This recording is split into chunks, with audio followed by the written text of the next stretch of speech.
A little over a month ago, I think it was about the last week in March, I received a call, and on the end of the call, on the other end of the call, was this really panicky voice, really frustrated voice, really, a voice that was crying for help. And this is how he began. I go, hello, and she says, he's living, he's living, he's living. And I'm like, who's living? What are you talking about? I don't know who this is. So I'm trying to figure out what's going on. And suddenly the phone, I think, is flung down, and I hear some commotion. I hear some cussing out. I hear some quarreling, intense quarreling. And eventually, the person picks up the call and hangs up. Guys, this is how this pandemic season began for me. Hi, my name is Emmanuel Gashanja, and I am the founder of iVow, an organization that fights for the sanctity of marriage by equipping couples with tools to have strong, healthy, thriving, and lasting marriages. I also am a pastor at Mavuno Church, and today we're going to be talking about conflict resolution in this COVID-19 season.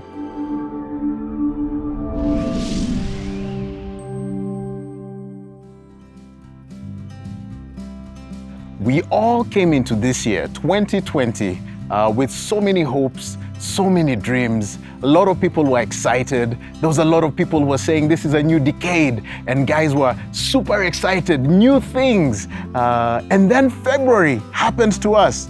And then in February, finally, the WHO, after monitoring what's happening in China, tells us, or declares this disease or pandemic that's happening a worldwide pandemic.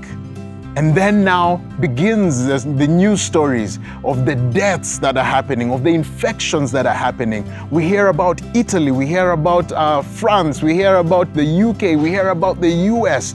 And then finally it comes to Africa, and everybody is in a panic. They begin shutting down things. And now we're all that we're reduced to is staying and sheltering in our homes. And we do not know what to do. This is a new dispensation, a new era, where a lot of us, who were used to going to work, when we had employment, now we're stuck in our homes. For some of us who were lucky, we are now working from home.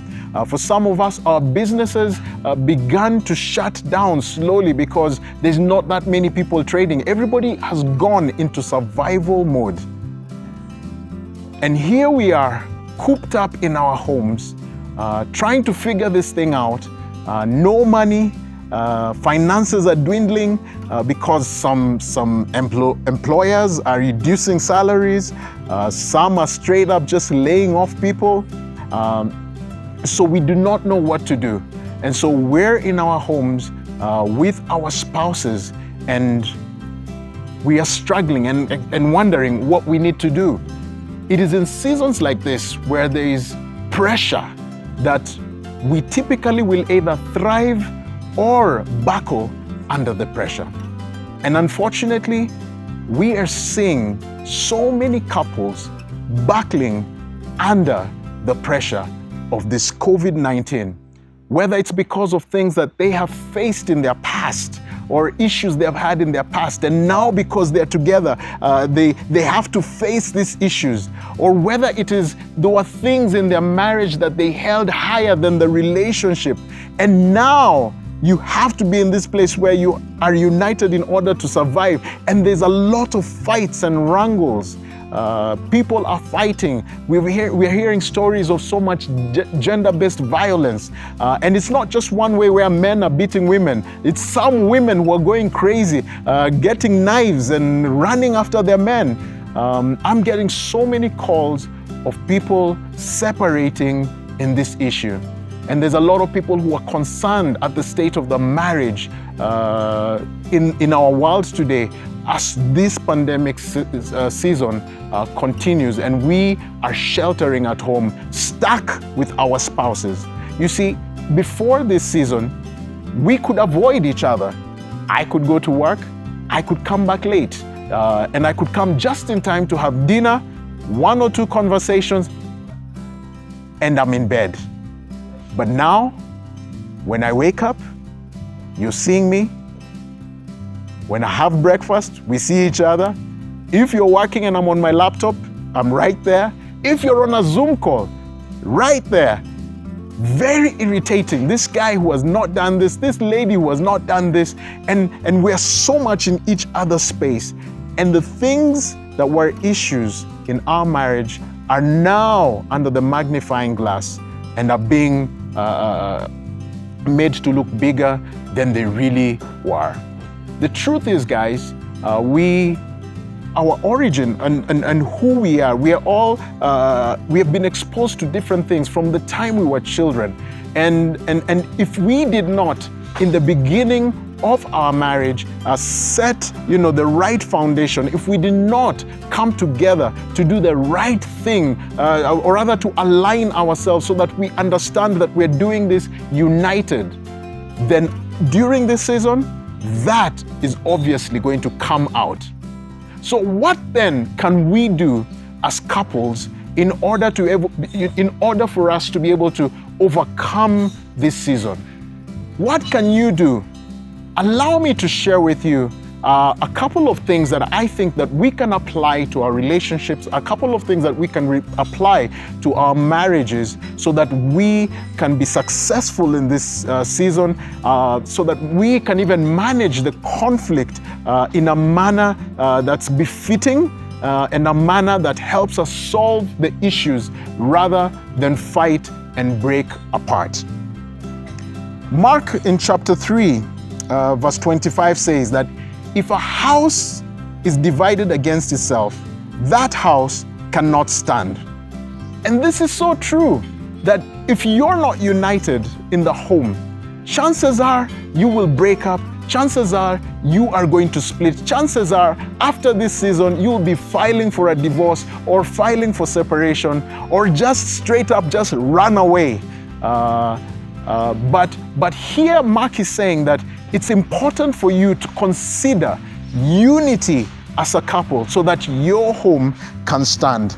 Now, what can we do to ensure that we have unity within the home so that our home can stand and so that we do not fall in our homes? Allow me to share with you 2 major solutions that I believe, or I have learned over this course, studying about marriages and even over my marriage, that will help us to overcome this season.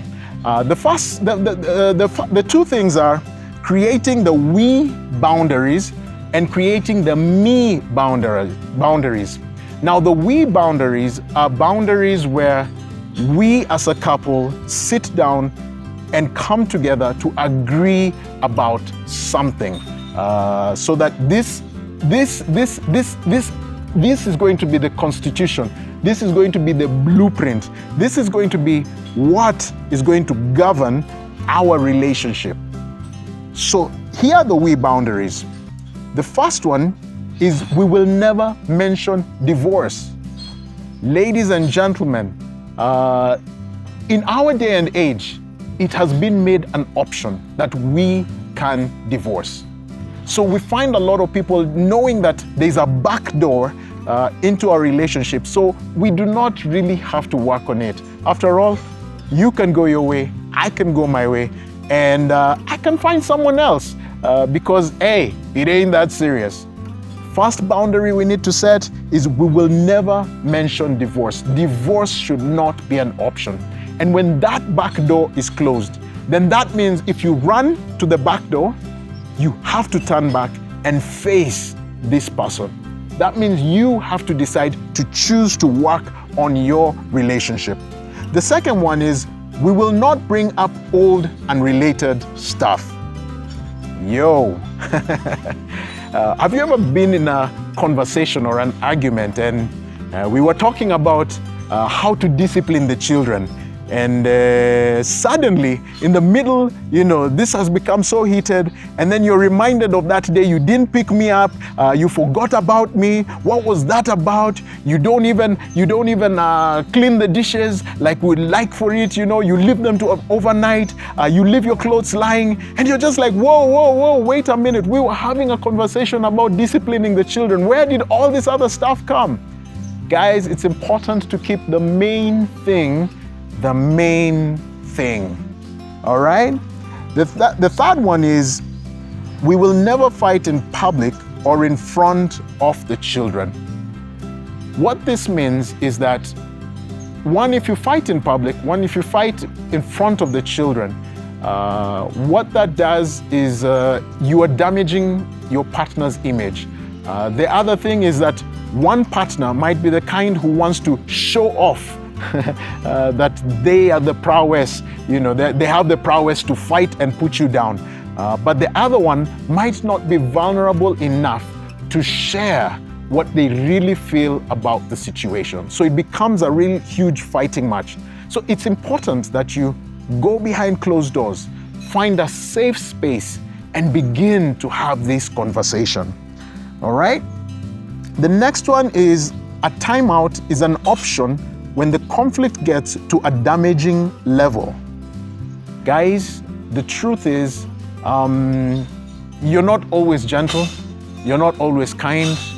The truth is, someone will say something that will just be, make you flip off the handle, and you really can't control yourself in that moment. And you just in a place of rage, and you just want to let them know exactly how you feel about them and about what they said and about what they do. Guys, when it gets to this level, it really means that this conversation is just going to go downhill and downhill and downhill. And chances are you're going to hurt each other. So it is important for us, it is important for you that when you see it getting to this level, that you as a couple will just recognize that, hey, there's an issue, and we're not going to resolve it in this state, and we need to take a time out and say we are going to revisit this another time after we have cooled off.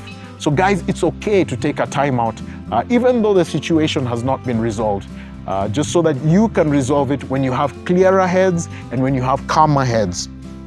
The next one is, we will not get physical with each other.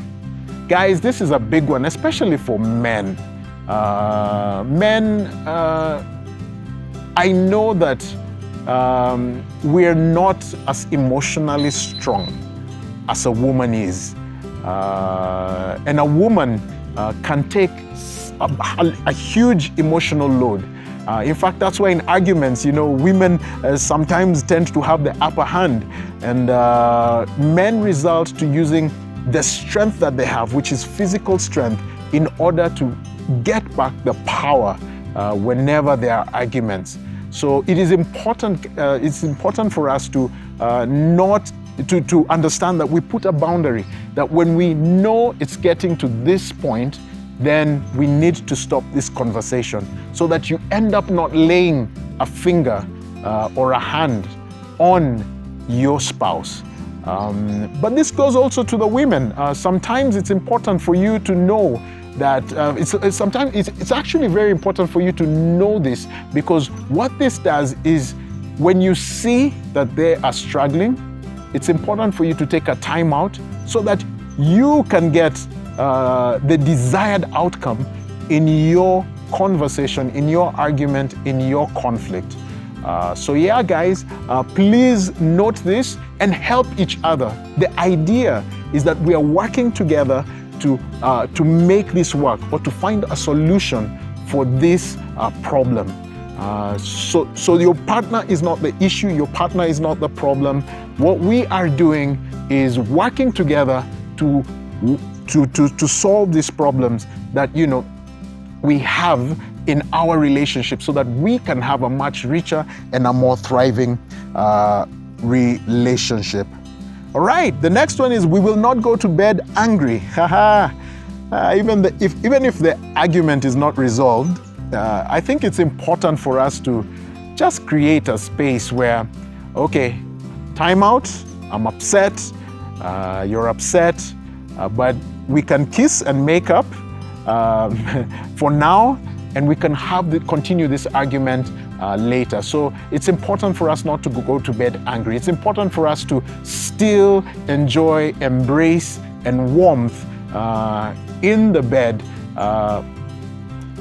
with each other. After all, the Bible does tell us, do not go to bed angry.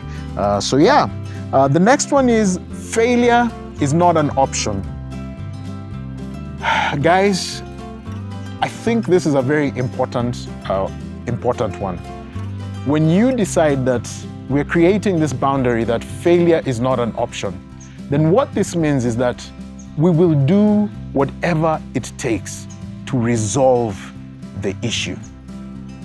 If it means that I will concede, if it means that I will compromise, if it means that I will give in for the sake or for the good of the greater relationship, then I will do that. If it means that I will take your side or do whatever it is, I mean, guys, do whatever it takes to ensure that you are succeeding in your relationship. All right?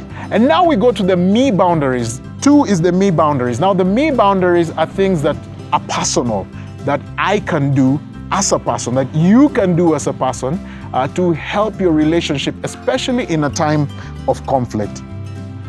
Number 1 is listen, listen, listen.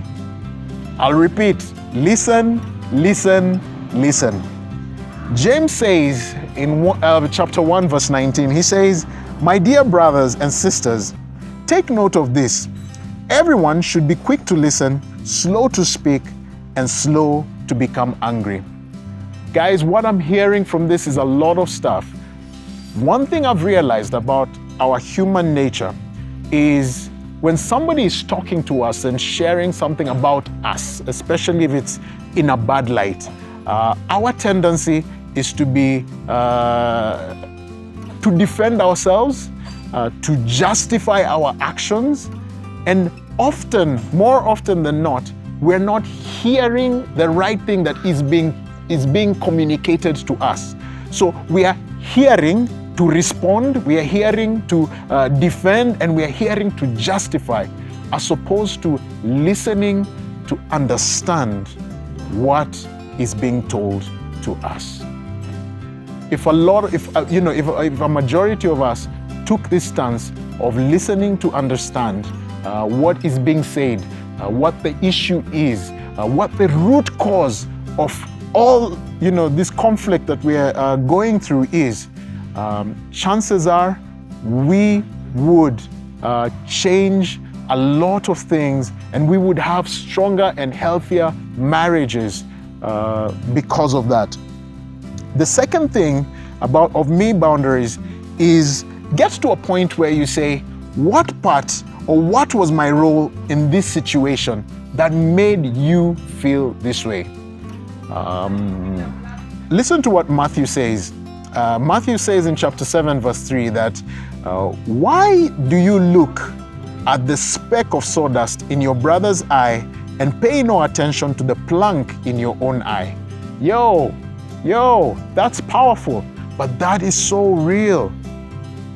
Listen, we all are like this. I know in my relationship, I'm like this. The moment my wife wants to shed light on a struggle that I have, I am very quick to point out things that she did so that we are even, or I make her look worse than I am. It's a natural human tendency. Seeing speck, problem, issues with them, but not noticing or highlighting my own, or taking responsibility. That's a big one. Taking responsibility for my part, my role in creating this conflict. A lot of us need to begin to, take a step back and begin to see, what part did I play in bringing about this conflict? Listen, guys, the day I began doing that, I began to understand my wife a lot. Because one, I began listening to what she is saying, because there were times I remember she would say the same thing over and over and over again, until one day I was just like, I've had this for so long. So I decided, okay, I'm going to start asking you questions. So what about what I said made you feel, the way you feel? And she began to explain. Let me tell you, I feel like that was the first time she truly felt heard in our relationship. And she truly felt like I understood what was being said. It was when I began to listen and understand what she's saying, but also ask, what was my role in it? And I realized sometimes it's not that I was not speaking a truth, it's not that I was not saying the right thing. It's what we're going to talk about in the next, it's just probably the way I said it or how I said it to her that made the difference of how she felt about the situation. And when I learned that, then it was easier for me to begin to rectify so that we avoid getting into that particular conflict.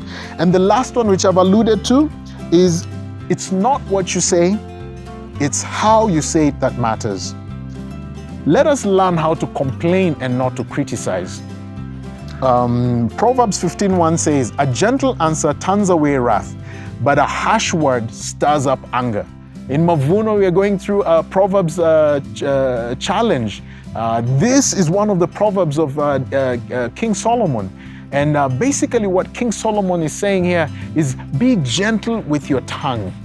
Do not raise your tongue. Do not constantly come with anger, because what those harsh words do is they bring about wrath. They stir up to anger and bring about, wrath. Guys, it's not what you say, it's how you say it that matters.